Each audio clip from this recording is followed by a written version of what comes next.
예수님께서는 내 골방에 들어가서 문을 닫고 은밀한 중에 보시는 내 하나님께 기도하라고 말씀하셨습니다.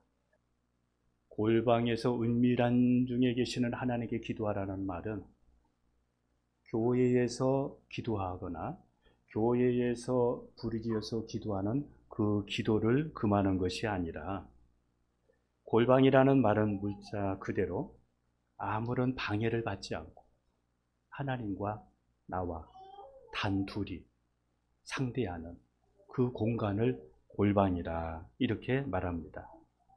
그래서 우리는 직장에서도 그곳이 골방이 될 수 있고, 어디 가다가 줄을 설 때에도 그곳이 골방이 될 수도 있고, 그리고 가정의 어떤 워룸이 우리의 골방이 될 수도 있습니다.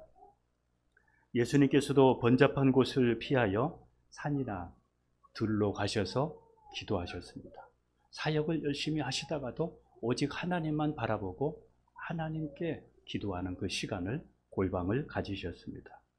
예수님이 겟세마네 동산에서 예수님의 제자들과 기도하실 때에도 예수님은 그 제자들과 조금 떨어진 곳에서 하나님께 기도한 것을 우리가 알 수 있습니다. 기도는 하나님과의 만남입니다. 기도는 하나님과 대면하는 것입니다. 하나님은 제한받지 않고 무엇에 영향받지 않고 단둘이 기도하는 것, 이것을 하나님은 원하십니다. 그래서 하나님께서는 골방에서 만나기를 원하십니다. 하나님은 골방에서 우리와 진실한 사랑의 교제를 나누기를 원하십니다. 진실한 만남을 그 골방에서 이루기를 원하시는 것이죠. 그곳에서 하나님의 사랑에 흠뻑 빠져서, 그리고 하나님께서 주시는 그러한 은혜에 젖어서 염려와 근심을 잃어버리고 하나님께서 주신 비전으로 충만한 그런 시간들을 여러분도 경험하시기를 축복합니다. 골방 기도하는 사람은 다른 사람하고 뭔가 다른 데가 있습니다. 삶은 힘든 것 같고 무거운 십자가가 있어도 그의 얼굴에는 잔잔한 기쁨과 평안이 있습니다. 골방에 들어갈 때는 울어도 골방에서 나올 때는 웃는다는 말이 있습니다. 하나님 만나면 그 무거운 짐들이 다 사라지고 웃으면서 나올 수 있습니다. 골방에서 하나님의 말씀을 붙잡고 기도하면 태산 같은 나의 문제도 작아집니다. 내게 능력 주시는 자 안에서 내가 모든 것을 할 수 있느니라, 이 말씀이 내게 힘이 되고 내게 능력이 되어져서 그 어려운 환경을 극복해 나가게 됩니다. 말씀 붙잡고 기도하는 사람은 세상의 소리에 일희일비하지 않고 오직 하나님이 주시는 소원을 따라서 살아가게 됩니다. 우리가 살아가는 세상은 너무나 악하고 거짓된 것들이 많습니다. 이러한 세상만 우리가 바라보게 되면 우리도 그것을 닮아갈 수 있습니다. 그래서 우리는 자주 하나님을 만나서 하나님을 바라봐야 온전한 신앙을 가질 수가 있습니다. 그래서 우리가 하나님을 만나서 하나님이 크게 보이는 사람은 생각과 마음이 혼란스럽지 않고 분명합니다. 무엇이 하나님의 뜻인지 잘 모를 때 하나님 앞에 나가면 우리가 안정감을 찾게 되고 그리고 길이 보이게 됩니다. 하나님은 다 아시면서 우리에게 기도하라고 말씀하셨습니다. 마태복음 6장 8절, 그러므로 그들을 본받지 말라. 구하기 전에 너에게 있어야 할 것을 하나님 너희 아버지께서 아시느니라. 하나님은 우리에게 무엇이 필요한지를 다 아신다고 말씀하셨습니다. 하나님은 내 마음의 아픔도 아시고 슬픔도 아시고 어떤 상처가 있는지도 하나님은 다 아십니다. 내가 하나님께 말하고 싶어 하는 것도 하나님은 알고 계십니다. 하나님께서 우리에게 필요를 다 아시면서도 우리에게 기도하라고 하신 것은 사람에게 보이는 기도가 아니라 오직 하나님께 기도하는 사람에게 하나님께서 주시려고 기도하라고 하신 것입니다. 서아프리카의 한 국경지대에 모든 부족이 예수 믿는 한 마을이 있습니다.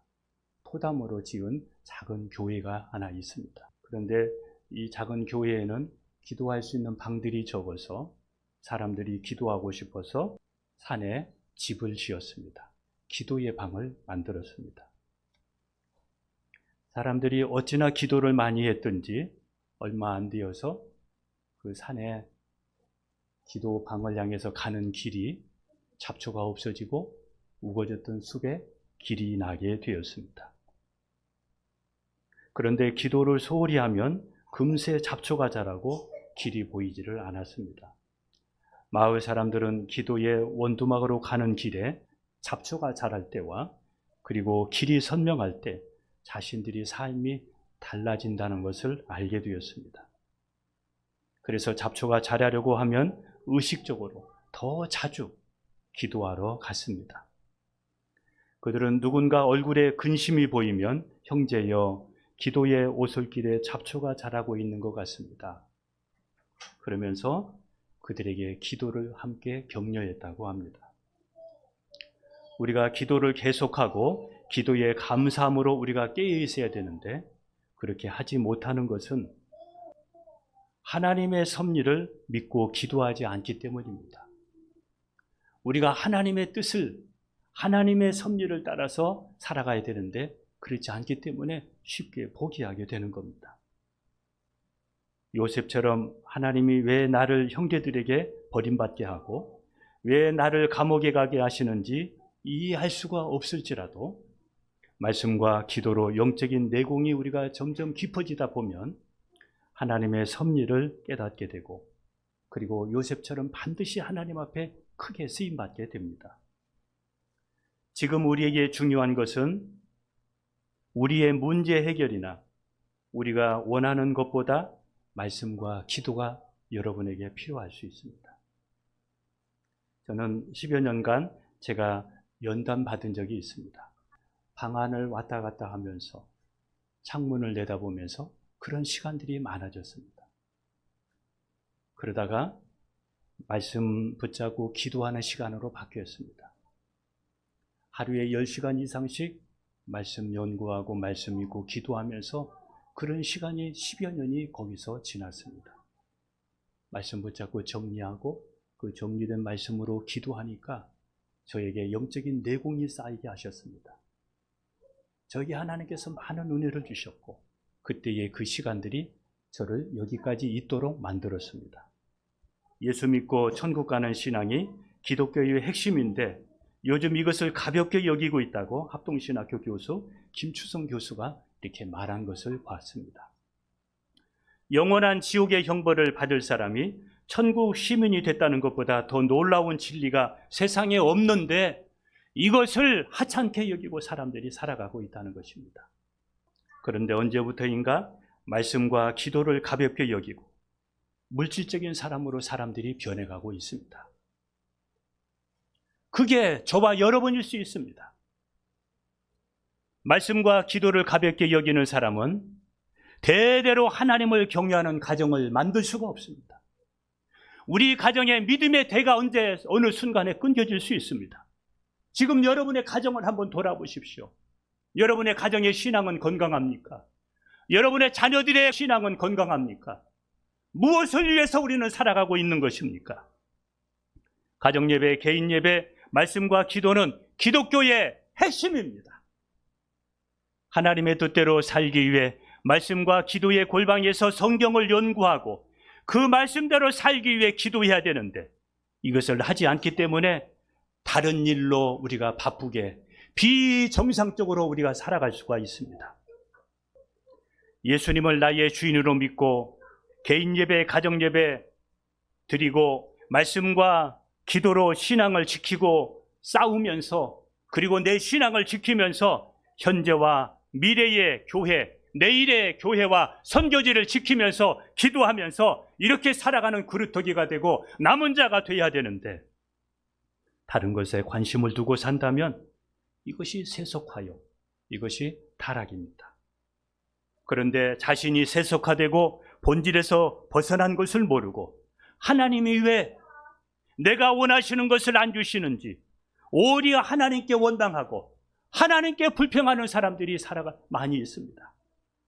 여러분 한번 생각해 보십시오. 한 주먹감도 안 되는 우리가 하나님을 원망할 수가 있습니까? 하나님을 탓할 수가 있습니까? 하나님 편에서 보면 우리가 지금 한심한 꼴을 하고 있는데 우리가 하나님을 한심한 것처럼 우리가 여기고 있으면 시간 낭비요.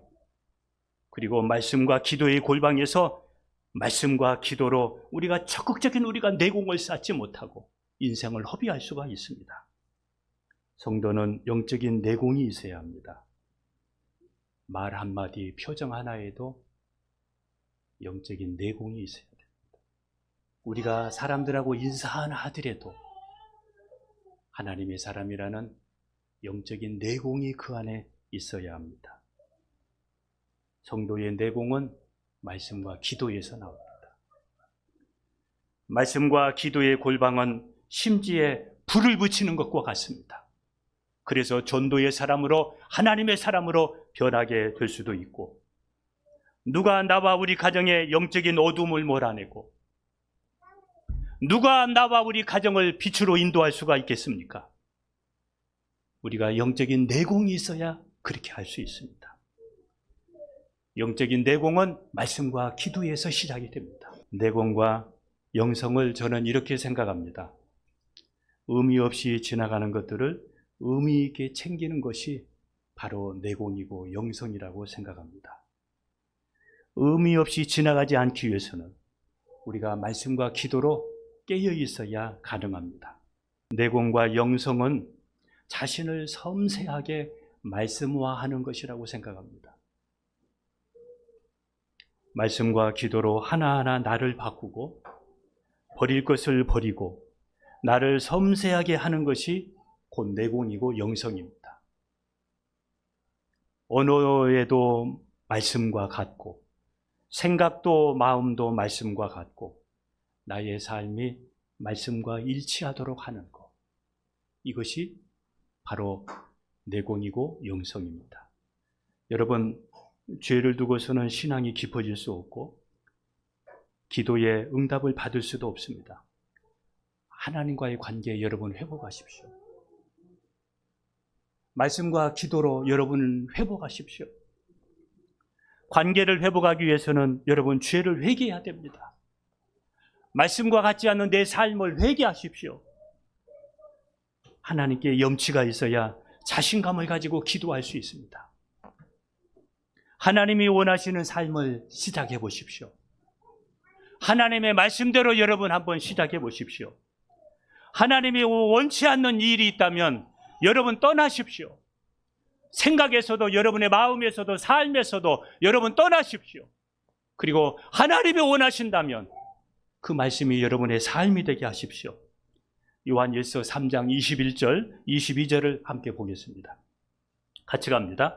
사랑하는 자들아, 만일 우리 마음이 우리를 책망할 것이 없으면 하나님 앞에 담대함을 얻고 무엇이든지 구하는 바를 그에게서 받나니 이는 우리가 그의 계명을 지키고 그 앞에서 기뻐하시는 것을 행함이라. 기도하겠습니다.